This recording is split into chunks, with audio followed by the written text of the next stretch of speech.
Hey guys, welcome back to my channel. If you don't know who I am, my name is Mia. I am a gymnast runner-up back in 2018, and I'm a gymnast champion back in 2019. And I'm also a musician and soloist for Mia Esther Solo Band, which I'm very proud of. In today's video, I want to share how I feel mentally inside, because I am going through really deep-rooted stuff, and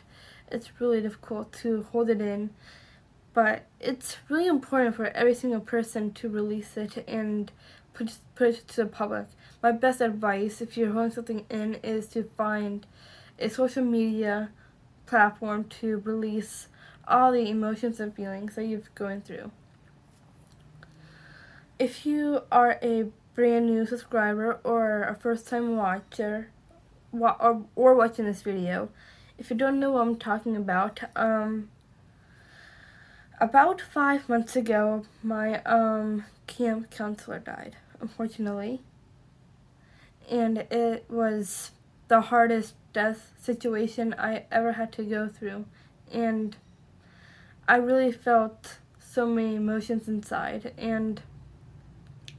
I had to held it in 5 months ago, but I was struggling to keep my head up and expressing how I felt. But now I've did it, I feel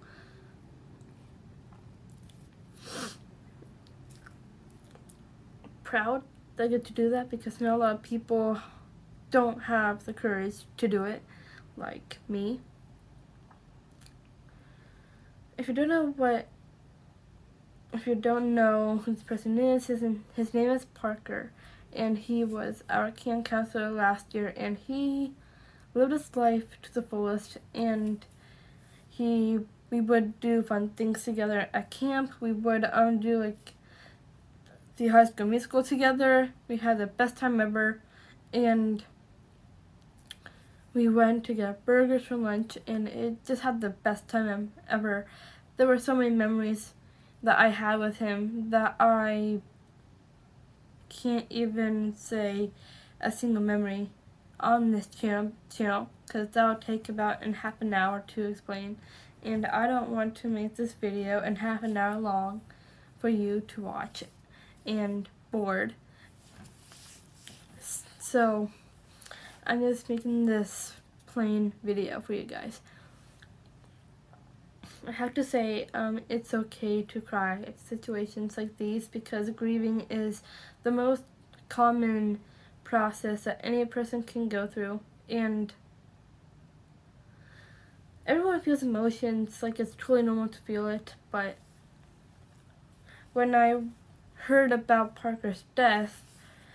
5 months ago, I really felt like there was nothing I could do about it, and a bit powerless, didn't know what to do, and helpless, empty-handed, and helpless, and I don't know, it was so many different emotions that they're all mixed together in one big emotion that I don't know how to explain it, because they were bunched together, because I have too many people in my heart to remember. I have to remember my guitarist, my camp counselor, and my Japanese grandmother. I don't want to talk about that situation because it's really personal to me. And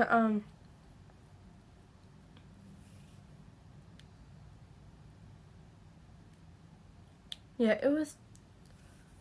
just a hard grieving process for me to go through. So I have to say that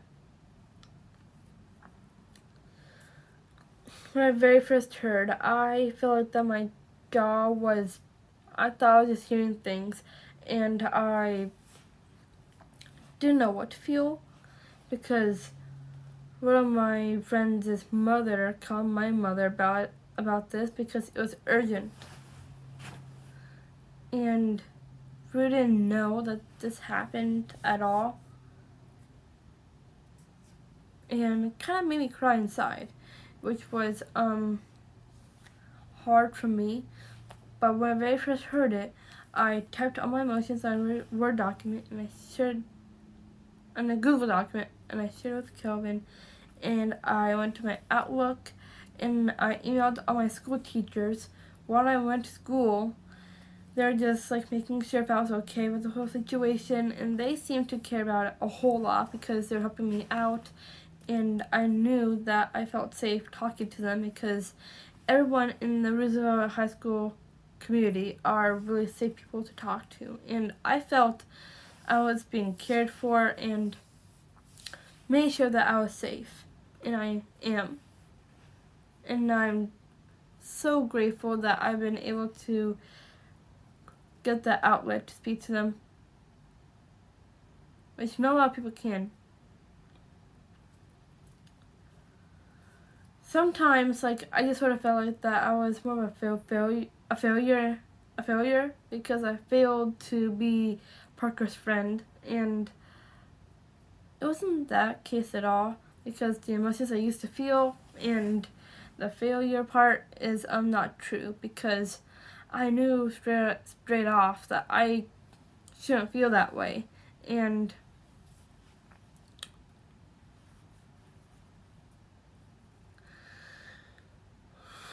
soon after that I kind of felt like, this was really recently, I just sort of felt like that I was just pretty much just worthless, which isn't true, but I just sort of felt like that I was kind of worthless piece of crap because I didn't do anything, and all my friends got the extra attention than I did because I didn't get enough attention from him at all, and he obviously didn't care that I didn't get the attention in the one-on-one time with him because I didn't, because all of the attention was focused on my friends, and I just felt like that it really hurts inside to feel that way because I knew how much he loved us a lot, and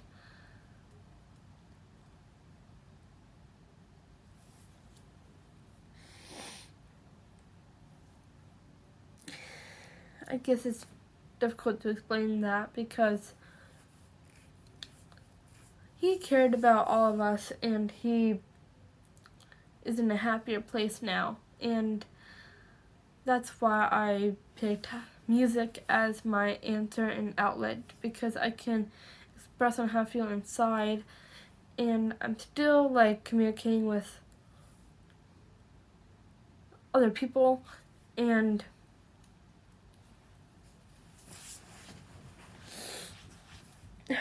one second.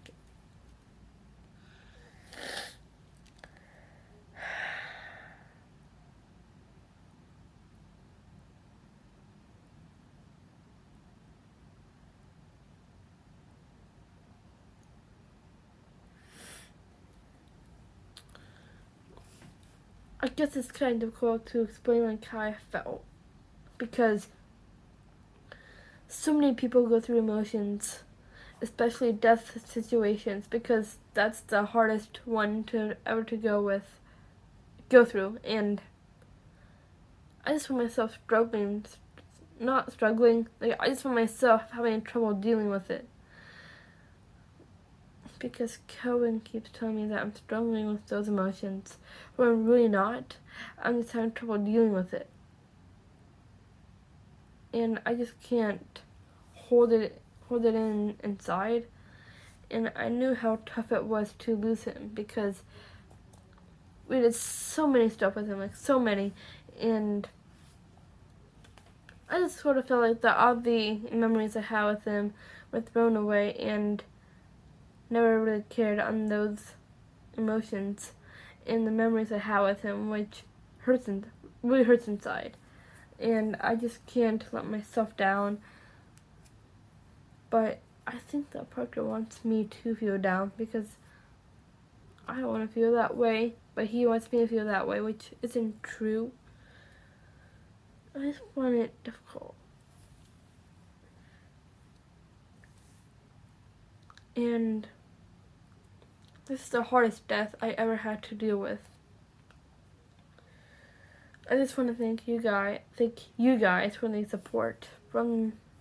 my heart with this death process, because this wasn't easy for me to go through, and I knew how hard it was to lose him, because I knew him for 2 weeks, which isn't long at all. Guess that's it from me, and bye guys.